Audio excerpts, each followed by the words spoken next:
De retour sur le plateau de Vox Live pour la dernière partie de cette émission. Je commence par m'adresser aux téléspectateurs et je m'excuse par anticipation. On ne pourra pas tous vous prendre au téléphone. C'est pour ça que je vous recommande d'utiliser les réseaux sociaux, Facebook, Twitter, pour donner votre point de vue. Je peux comprendre que c'est difficile.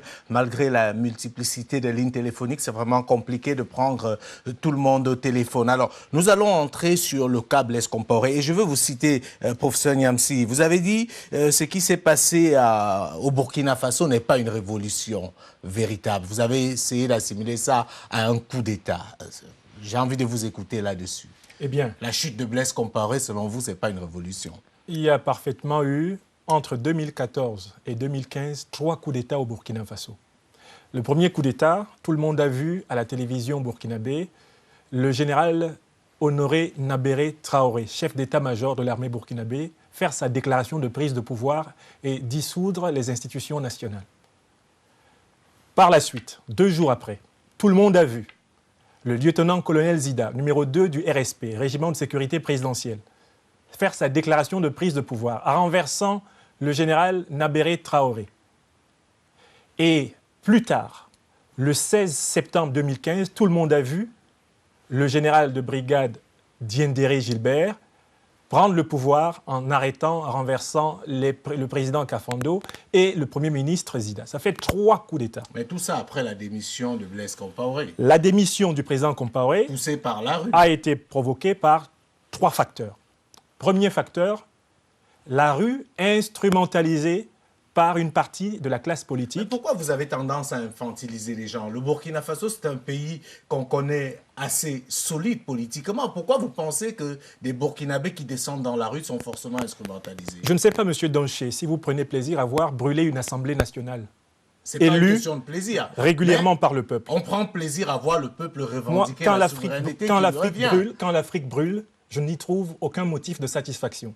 La deuxième chose que je veux vous dire... Mais c'est un peu paradoxal ce que vous dites. Quand M. Soro prend les armes contre les Ivoiriens en Côte d'Ivoire, vous trouvez normal. Il ne prend pas quand les des armes Burkinabés contre les descendent dans la rue et cassent parce qu'ils réclament le départ de Compaoré, vous parlez de violence. Ça semble contradictoire. Le président Compaoré n'a pas installé un régime d'apartheid ou d'ivoirité au Burkina Faso. Faire le 2 poids 2 Mais mesures, pour rester sur le sujet, je dis... Quand vous analysez la séquence qui est partie de la démission du président Compaoré en octobre 2014 jusqu'au coup d'État du 16 septembre 2015, vous vous rendez compte qu'il y a eu par 3 fois irruption des militaires dans la scène publique burkinabé. Ça, c'est le point essentiel. Ce sont les militaires qui ont pris le pouvoir le 30 octobre, Honoré Nabéré Traoré. C'est un militaire, numéro 2 du RSP, Zida, qui a d'ailleurs pris le pouvoir avec le soutien du RSP à cette occasion-là, avant de s'allier avec une partie de l'opposition et une partie de l'armée contre ses anciens frères d'armes.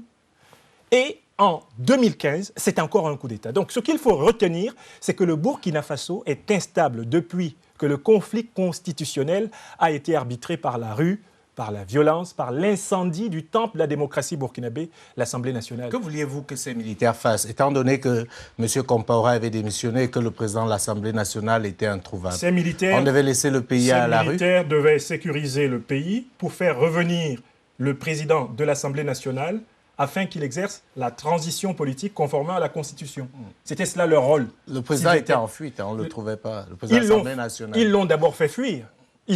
Quand on brûle le palais de l'Assemblée nationale, où voulez-vous que le président de l'Assemblée nationale soit? Vous voulez qu'il attende? Les militaires qui ont brûlé le palais. Les militaires, en tout cas, complices du ballet citoyen, complices de l'opposition qui était dans l'insurrection armée, eh bien, ces militaires-là ont laissé brûler l'Assemblée nationale parce qu'ils savaient que c'était une étape de l'entrée dans l'état d'exception qu'ils espéraient. On a vraiment du mal. On va prendre cet appel. On a un téléspectateur au téléphone. C'est M. Yanogo qui nous appelle depuis Londres. Allô, bonsoir. Oui, allô, bonsoir, monsieur. Oui, M. Yanogo, merci d'être en direct sur Vox Africa. Nous vous écoutons pour votre point de vue. Je vous en prie. Je voulais m'adresser au super conseiller et défenseur. Bon, à vous voir et à vous entendre, c'était comme si vous cherchiez une opportunité, une occasion pour infiltrer des idées dans la tête des gens. Bon, écoute, monsieur, nous sommes tous au courant de ce qui se passe. Et si Soro Guillaume est tel que vous le dites, qu'il ait le courage d'affronter la justice. Tu comprends? Donc, bon, peut-être que tu es là même, tu es en train de défendre toi-même tes intérêts. On ne sait pas ce qui... Oui, bien sûr. Parce que tu es tellement chaud sur le sujet que vraiment, il faut mettre bas la terre et voir les choses clairement. Parce que nous avons tous des yeux et des oreilles. Voilà, merci beaucoup. Merci, M. Yanogo. Alors, revenons sur le cas, justement, de Blaise Compaoré. Oui. Il y a ce mandat d'arrêt qui est lancé. Comme vous le savez, il ne fait aucun secret qu'il est soupçonné dans l'assassinat de Thomas Sankara. On estime qu'il y a joué un rôle. Il y a ce mandat qui est lancé contre lui par le Burkina Faso. Mais ce qui amène ce sujet à l'ordre du jour, c'est sa naturalisation en tant que citoyen ivoirien, qui fait parler, justement. Oui, à mon avis, il n'y a aucune espèce de relation entre les deux affaires, sauf pour ceux qui veulent faire de l'Afrique actuelle le temple du cycle de vengeance perpétuelle et non pas de la création d'institutions fortes et durables. Le président Thomas Sankara a trouvé la mort le 15 octobre 1987 au cœur d'une lutte révolutionnaire entre deux factions qui n'avaient pas la même entente, le même entendement, la même compréhension du processus révolutionnaire burkinabé. Combien d'Africains savent que le 11 juin 1984, sur la place publique de Ouagadougou, avec l'accord exprès de Thomas Sankara, une dizaine d'officiers supérieurs de l'armée burkinabé étaient passés par les armes après un procès sommaire tenu dans la nuit. Combien d'Africains savent que le sang a commencé à couler dans la révolution burkinabé longtemps avant que le sang du président Thomas Sankara coule? Ça, c'est la première chose. La deuxième chose... Qu'est-ce que vous essayez de vouloir nous expliquer? Je voudrais démystifier... Vous voulez justifier l'assassinat de Thomas Sankara? Je veux expliquer que le président Thomas Sankara a trouvé la mort dans une lutte fratricide typique des malentendus révolutionnaires. Non, il a été assassiné par des gens qui voulaient prendre le pouvoir. Il avait lui-même, avant cela, fait assassiner d'autres gens parce qu'il les soupçonnait de vouloir lui prendre le pouvoir. Ça, c'est difficile à démontrer. C'est un fait. Le 11 juin 1984, allez sur Internet tout de suite, chers téléspectateurs, cherchez ce qui s'est passé au Burkina Faso ce jour-là. 3 ans avant la mort de Sankara, Sankara a ordonné la mise à mort de certains de ses compagnons. Maintenant, pour le deuxième point, la naturalisation. Mais la naturalisation ne devrait poser, en fait, aucun problème. Le président Compaoré est époux d'Ivoirienne depuis 1985. Non, professeur, ne nous amenez pas dans ce terrain. Vous savez très bien que ce qui pose problème, ce n'est pas la procédure de naturalisation, c'est le moment de cette naturalisation. Le moment, et je voudrais expliquer aussi le moment. Il n'y a pas une raison politique derrière. Je voudrais expliquer pourquoi le moment. Quand le président Compaoré est renversé par coup d'État en octobre 2014 et qu'il se réfugie en Côte d'Ivoire, parce que la constitution du Burkina Faso n'est plus respectée, ceux qui prennent le pouvoir ne lui assurent plus les commodités permettant une vie, effectivement, de chef d'État à la retraite, de chef d'État qui s'est retiré, mais qui peut continuer à circuler dans le monde, à avoir, en tout cas, droit aux égards qui lui reviennent. Quand il arrive donc en Côte d'Ivoire, il est en fait apatride parce que les autorités burkinabées ne veillent pas à lui assurer les commodités. Personne ne lui a enlevé sa nationalité burkinabé. Il est apatride dès lors que... Non, on n'est pas apatride parce qu'on est en exil. On ne lui renouvelle plus ses papiers. On ne s'occupe pas d'appliquer la Constitution qui lui garantit... Il est recherché. Non, la Constitution de 1991 lui garantissait des droits, une immunité. Et dans cette Constitution, il avait garanti le statut de l'opposition. On ne respecte plus aucune loi au Burkina Faso quand il s'agit de parler de Blaise Compaoré. Comment voulez-vous que cet homme qui a servi ce pays pendant 27 ans, en donnant le meilleur de lui-même, qui a été médiateur dans des grandes crises sous-régionales, en aidant la Côte d'Ivoire actuelle à se réconcilier, se retrouve en Côte d'Ivoire devant, à la limite, finalement supplier les nouvelles autorités du Burkina Faso pour avoir les papiers auxquels il a droit. Allons au téléphone. C'est une naturalisation qui était simplement une Monsieur Cissé nous attend au téléphone depuis Bamako, au Mali. Allô, Monsieur Cissé, bonsoir. Allô, d'accord. Oui, merci d'être en direct sur Vox Africa. On vous écoute, Monsieur Cissé. Non, je voudrais juste dire des mots. On a du mal à écouter, Monsieur Cissé. Est-ce qu'on peut avoir plus de volume, s'il vous plaît? On a vraiment du mal à l'entendre. Non, vous m'entendez mieux? Allô? Oui, allez-y, on vous entend mieux, Monsieur Cissé. Allez-y. Ok. Non, je voudrais vraiment dire 2 mots à la question de Monsieur le conseiller, le président Soro Guillaume.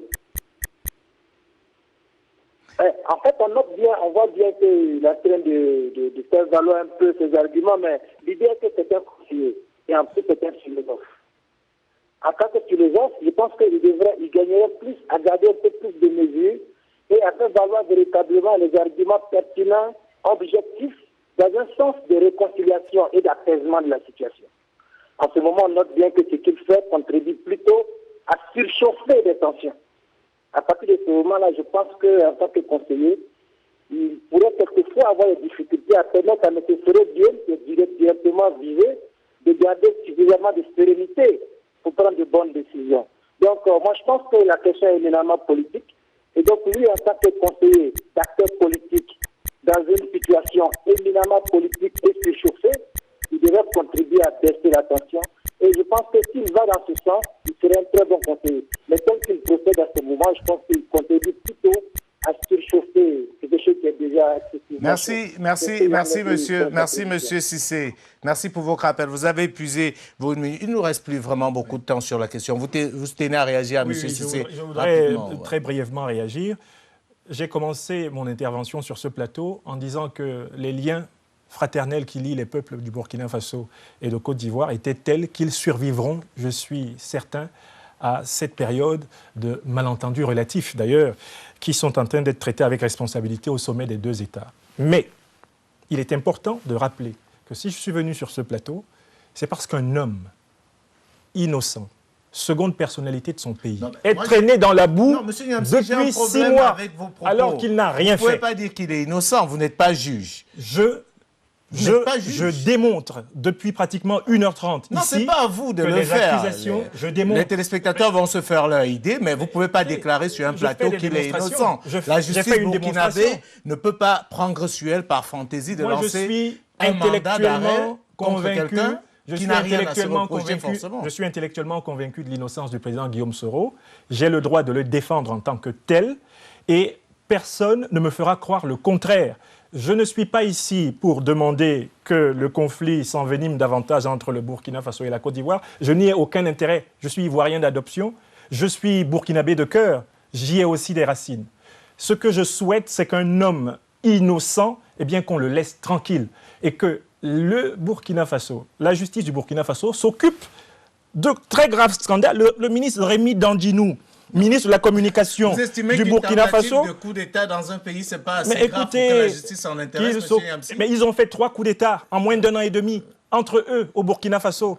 Est-ce Guillaume Soro qui est responsable du coup d'État du 30 octobre 2014? Est-ce lui qui a fait le coup d'État de M. Zida contre M. Nabéré Traoré? Ce n'est pas non plus Guillaume Soro qui a fait le coup d'État de M. Diendéré. Sortons là-dessus. Je voulais qu'on sorte. Si le nom de Guillaume Soro cesse d'être cité dans les affaires intérieures burkinabées, Franklin Yamsi ne s'occupera pas non plus des affaires intérieures burkinabées qui, évidemment, engagent l'honneur d'un homme qui est le leader de ma génération africaine. Sortons là-dessus, parce qu'il y a une question d'avenir. En Côte d'Ivoire, aujourd'hui, beaucoup de gens parlent, et on l'a suivi dans le reportage, Guillaume Soro, potentiel candidat en 2020, parce qu'on estime qu'à 43 ans, il a fait le tour. Il a été ministre plusieurs fois, Premier ministre, président de l'Assemblée nationale. Vous qui êtes proche de lui, est-ce qu'il a cette ambition? Est-ce qu'il pense au pouvoir suprême? Le président Guillaume Soro a une formule magique que je vais vous servir. Il dit toujours « Je suis un homme de mission, pas un homme d'ambition ». Le président que la Côte d'Ivoire aura en 2020 sera un président choisi dans le cadre d'un processus démocratique qui aura déjà rodé son expérience depuis au moins 2010. Le président Guillaume Soro ne nous a donné aucune mission de faire en quelque sorte une forme de préemption sur son éventuelle ou non candidature en 2020. Ce qu'il faut dire, c'est que ma conviction, Jules Donché, c'est que quand on regarde dans la génération politique dont Guillaume Soro émerge en Côte d'Ivoire et dans la sous-région d'Afrique francophone, il est, dans sa génération politique en Côte d'Ivoire, celui qui est le plus apte à assumer la continuité entre la politique des anciens et la politique des modernes. Enfin, les Ivoiriens peut-être seront mieux placés pour nous dire ce qu'ils en pensent. En effet. Je pense qu'on a Eric Nindou au téléphone. Est-ce qu'on peut me confirmer qu'on a Eric Nindou au téléphone? Est-ce qu'on peut essayer de l'avoir à nouveau, justement? Alors, on va sortir sur l'affaire de Compaoré. Oui. Qu'est-ce qui va se passer maintenant? Il est recherché, il y a un mandat. Soro aussi est recherché par ce mandat. Jusqu'à présent, il n'y a pas encore de gorille. C'est comme l'a dit un des téléspectateurs tout à l'heure, on aimerait bien que Guillaume Soro aille au Burkina. Écoutez, je crois que celui-là est sans doute quelqu'un de très comique. Ce qu'il faut dire très simplement, c'est que les procédures qui ont été engagées à partir du Burkina contre le président Guillaume Soro étant infondées et n'ayant été d'ailleurs finalement respectées jusqu'ici par aucun État étranger où le président Guillaume Soro s'est rendu, ce qui prouve que il n'a pas beaucoup voyagé le mandat d'arrêt, je vous dis que le mandat d'arrêt émis par les autorités burkinabées est nul et de nul effet sur le président Guillaume Soro, qui continue à dérouler son agenda national et international comme il l'a prévu. Concernant le président Compaoré, il y a une chose que je voudrais rappeler ici à l'opinion. Les relations entre le président Compaoré et les hommes politiques ivoiriens ne datent pas de Guillaume Soro. Le FPI de Laurent Gbagbo a bénéficié, quand il était dans l'opposition, des largesses du président Compaoré, de centaines de millions. C'est le président Compaoré qui a permis au FPI d'avoir son groupe de presse, notamment sa fameuse imprimante qui a permis de lancer ses premiers journaux. Le président Laurent Gbagbo, quand il était opposant, a bénéficié de passeports burkinabés quand il fallait échapper aux mesures sécuritaires du régime du président Félix Houphouët-Boigny. Il y a une longue tradition en Côte d'Ivoire et au Burkina Faso d'accueillir les exclus d'un camp par l'autre, de telle façon que ça pèse en quelque sorte les conflits d'un côté comme de l'autre. Il y a une tradition d'alchimie, d'osmose. Le président Compaoré est chez lui en Côte d'Ivoire. Le chef de l'État, le président Alassane Ouattara, a simplement appliqué la loi de Côte d'Ivoire, mais il a surtout rendu à la Côte d'Ivoire un grand service symbolique. Parce que le président Compaoré est l'un des artisans de la paix des Ivoiriens. D'ailleurs, la dernière partie du mandat du président Compaoré... Vous voyez bien que je prends le temps de vous écouter. Permettez que je vous relance. Je n'ai pas envie que vous fassiez un tableau. Vous savez quand même que Blaise Compaoré, il est établi aujourd'hui. On en a parlé dans le reportage. Une enquête de l'ONU a bien certifié que le Burkina Faso a joué un rôle central dans la rébellion qui a déstabilisé la Côte d'Ivoire. Vous voulez dire dans la libération des Ivoiriens? Non, dans la rébellion qui a déstabilisé la Côte d'Ivoire. Parce qu'on ne libère pas les gens en les tuant. On ne libère pas un pays en le divisant en deux. Oui. Est-ce que je peux réagir? Voilà, donc je voulais dire clairement qu'il est établi aujourd'hui, et plusieurs documents l'attestent, que Blaise Compaoré a joué un grand rôle dans la déstabilisation de la Côte d'Ivoire. Donc venir nous dire aujourd'hui qu'il a joué un rôle de paix, ça revient à ce que disait tout à l'heure Jeff Tétémédien dans le reportage, c'est le pyromane qui est devenu sa pierre pompier par la suite. Il y a 3 millions de Burkinabés en Côte d'Ivoire, d'accord? Si la Côte d'Ivoire explosait, la déstabilisation du Burkina Faso s'ensuivait nécessairement. Et vous voyez très bien d'ailleurs que ça justifiait d'armer une rébellion, de garder une rébellion, ça justifiait ça? Fini. Le président Compaoré a passé les 10 dernières années de son exercice du pouvoir à éteindre le feu chez le voisin ivoirien. Parce qu'il savait que si la case du voisin brûlait, la stabilité du Burkina, dont toute l'économie est orientée sur l'océan Atlantique, le Burkina ne peut pas se payer le luxe de se retourner vers le Sahel pour se développer. Il regarde l'océan Atlantique par la voie du Ghana, qui est beaucoup plus difficile, celle du Togo, qui est beaucoup plus difficile, et davantage par celle de la Côte d'Ivoire, qui est son premier partenaire économique dans la région. Le président Compaoré, en géostratège très fin, a compris que stabiliser la Côte d'Ivoire, c'était stabiliser le Burkina. Déstabiliser le Burkina, c'est de fait, d'une certaine façon, déstabiliser la Côte d'Ivoire. Allons prendre Madame Solange Pitropa au téléphone. Est-ce que Madame Pitropa est au téléphone? Oui, je vous écoute. Merci Madame d'être en direct sur Vox Africa. On vous écoute. Vous êtes conseillère de M. Blaise Compaoré, c'est bien ça? J'étais en fait conseillère spéciale du CDP à Bruxelles depuis un certain temps. Mais voilà, étant donné qu'on a tout fait pour mettre le parti en difficulté, alors voilà, on déplore tous la situation actuelle. Hein. D'accord, alors exprimez-vous justement sur la situation actuelle. Ces deux mandats, celui contre M. Guillaume Soro, président de l'Assemblée nationale de Côte d'Ivoire, et l'ancien président du Burkina Faso, M. Compaoré. Écoutez, moi je pense que c'est mal parti. On aurait pu privilégier les intérêts de la nation et protéger les relations fraternelles de plusieurs décennies, plusieurs siècles avec la Côte d'Ivoire. Il y a quand même des millions de Burkinabés, plus de 3,5 millions de Burkinabés en Côte d'Ivoire. La Côte d'Ivoire a toujours été très accueillant vis-à-vis des Burkinabés et donc je trouve quand même qu'on aurait pu régler ce problème de façon diplomatique et au lieu de prendre par surprise les autorités de Côte d'Ivoire par ce mandat, parce que on devrait quand même privilégier les relations entre les deux pays. Je pense bien que la justice fait son travail, c'est tout à fait normal, mais aussi l'intérêt du pays est aussi très, très considérable. Donc on devrait d'abord mettre l'accent là-dessus aussi, au lieu de foutre le bordel, le feu comme ça entre les deux pays. Donc il y a un malaise qui est énorme et je déplore totalement cette situation, quoi. D'accord. Quant à la nationalité de Blaise, je pense qu'il a tout à fait raison de prendre la nationalité ivoirienne parce que c'est totalement injuste. La politique est souvent ingrate et surtout du Burkina quand je pense pour tout ce qu'il a fait pour la sous-région et pour le Burkina depuis une vingtaine d'années. Le Burkina est parti de rien du tout et le Burkina était considéré sur le plan mondial et la diplomatie burkinabé était au top. Et tout d'un coup, on est devenu inexistant parce qu'on a voulu régler des comptes de façon pas très compréhensible. Je comprends que les Burkinabés voulaient son départ. Il a accepté de partir. Mais la manière dont ça a été réglé, où on a mis plein de gens en prison, on a détruit des maisons, on a pillé et tout, c'était vraiment des règlements de comptes. Et je trouve tout ça déplorable parce que ce sont des gens quand même qui sont sacrifiés. On ne peut pas dire que tout le monde est blanc comme neige, mais quand même il y a des gens qui se sont sacrifiés pour le Burkina et le président Blaise avait l'amour pour son pays. Hein? Non. On peut dire que tous ceux qui l'entouraient, quelques-uns n'étaient pas comme lui, n'avaient pas comme lui avec une passion pour le pays. Mais quand même lui, il avait la passion pour le pays. Merci donc, beaucoup. Merci à Mme Pitropa. Donc, moi, je dis bravo au président Alassane Ouattara parce qu'avant tout, sa femme est ivoirienne et il a été reconnaissant parce qu'il avait aidé aussi, il avait aidé toute la Côte d'Ivoire qui n'a pas sombré. Merci beaucoup, Mme Pitropa, pour vos réactions. Alors, professeur Niamsi, il nous reste à peine 4 minutes pour terminer l'élection. Tout au long de cette émission, quelque chose m'a frappé. On dirait que pour vous, Guillaume Soro et Blaise Compaoré n'ont aucun défaut. Vous n'avez rien à leur reprocher. Je voudrais vous rassurer, Guillaume Soro et Blaise Compaoré sont des êtres humains comme vous et moi. Ils ont des qualités, ils peuvent avoir des défauts, mais puisque nous parlons d'affaires précises, vous ne m'obligerez pas à leur attribuer les défauts qu'ils n'ont pas dans les affaires dont nous avons parlé.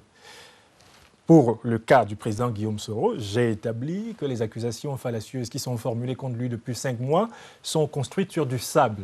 Et que de toutes les façons, le fameux mandat d'arrêt international est nul et non avenu, comme on l'a vu l'autre jour à Libreville. Deuxième chose, le président Compaoré, quoi qu'on dise, est quelqu'un qui a beaucoup apporté à son pays et à la sous-région africaine en termes de stabilité, de vision géostratégique. Et ce n'est pas quelqu'un qui doit se retrouver en situation d'apatridie, parce que les nouvelles autorités de son pays ne respectent pas la Constitution, ne respectent pas les accords consensuels qui ont été d'ailleurs passés avant même que le président Compaoré ne démissionne. La Côte d'Ivoire, en accueillant ce grand Ivoirien de cœur, indique que l'Afrique a désormais la capacité d'héberger ses problèmes. Vous avez dit quelque part justement que la naturalisation de Blaise Compaoré, c'était une démonstration du panafricanisme. Absolument. J'ai envie de dire, c'est quand même une formule facile. C'est un panafricanisme à géométrie variable. Ça veut dire que, oui. Le président Compaoré a fait du Burkina Faso tout le temps qu'il y était la patrie qui a accueilli les exclus. Les anciens étudiants du Cameroun, exclus dans les années 90 par le régime Biya, ont été accueillis au Burkina Faso. Des opposants camerounais ont été accueillis. Des opposants togolais, des opposants béninois, des opposants ivoiriens. Même Laurent Gbagbo a utilisé à un moment donné un passeport burkinabé pour circuler à travers le monde. Blaise Compaoré a pratiqué chez lui le panafricanisme concret. En retour, le président Alassane Ouattara, lui, emboîte le pas en faisant de la Côte d'Ivoire un lieu où aucun Africain aujourd'hui n'est ostracisé, un lieu où même les opposants du Front populaire ivoirien disent franchement que le pays est gouverné. Donc, moi je dis que le panafricanisme, ce sont des actes, ce ne sont pas des mots, ce n'est pas des flatus vocis, ce n'est pas une idéologie. Allons prendre un téléspectateur qui insiste vraiment pour parler parce qu'il a attendu toute la soirée, il a insisté et on a enfin pu l'avoir. C'est Monsieur Jim, si je ne m'abuse, qui nous appelle. Monsieur Jim, j'appelle depuis la France. Voilà, Monsieur Jim, vous êtes en ligne, on vous écoute. Merci, je ne vais pas beaucoup vous retenir. Je passe au mot de la conclusion puisque vous allez finir.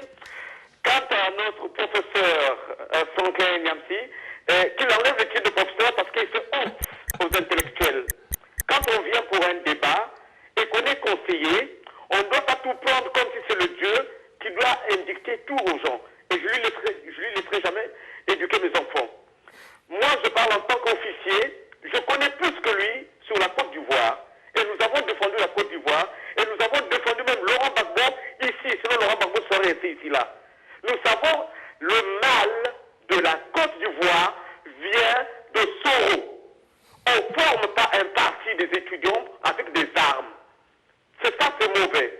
On ne le fait pas. des présidents qui ont été convoqués dans des tribunaux, ils se sont présentés.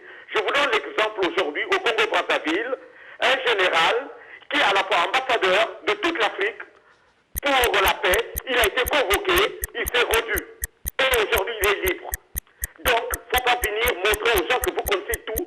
Vous pouvez défendre Laurent Gbagbo, vous pouvez défendre Soro, vous pouvez le conseiller, mais vous le conseillez très mal. Vous êtes un professeur d'école et vous conseillez très mal. Attention, les Africains sont debout. Les Africains veulent leur bonheur des enfants comme pour toute l'Afrique, mais pas pour des hypocrites comme ceux-là qu'on voit là. Merci beaucoup, merci Monsieur Dim. Monsieur Dim, merci beaucoup. On va être obligé de vous interrompre, hein, surtout si vous vous lancez dans les injures. Le but n'est pas d'injurer les gens sur le plateau, c'est de donner votre opinion. Opinion contre opinion, c'est le principe même du débat. Merci beaucoup, Monsieur Dim. On n'a pas assez de temps, malheureusement, il nous reste plus de temps. On est obligé de conclure cette émission. Alors, professeur Nyamsi, il me reste à vous remercier d'avoir accepté notre invitation et d'être venu défendre vos points de vue sur ce plateau. C'est question, on vous invitera très vite, hein, on vous invitera très vite. Et je tiens à rassurer les téléspectateurs, on aurait bien voulu avoir des gens qui pensent différemment face à vous. Bon, pour des raisons parfois logistiques, tout le monde n'a pas pu être disponible, mais on se fera un plaisir de vous réinviter pour un autre débat, notamment sur la Côte d'Ivoire ou sur le Burkina Faso, ou pourquoi pas sur d'autres sujets, ou sur le Cameroun, où justement on a le président Biya qui visiblement ne veut pas partir du pouvoir. Merci en tout cas. Madame, Monsieur, nous vous remercions d'avoir suivi cette émission de Vox Live consacrée à Guillaume Soro et à Blaise Compaoré. Nous sommes conscients que nous n'avons pas pu épuiser le sujet, mais malheureusement, nous n'avons pas assez de temps. Nous nous excusons auprès de tous ceux qui n'ont pas pu donner leur point de vue en direct au téléphone. Nous essaierons de faire mieux la prochaine fois. D'ici là, portez-vous bien et passez une bonne soirée. Bonsoir à tous.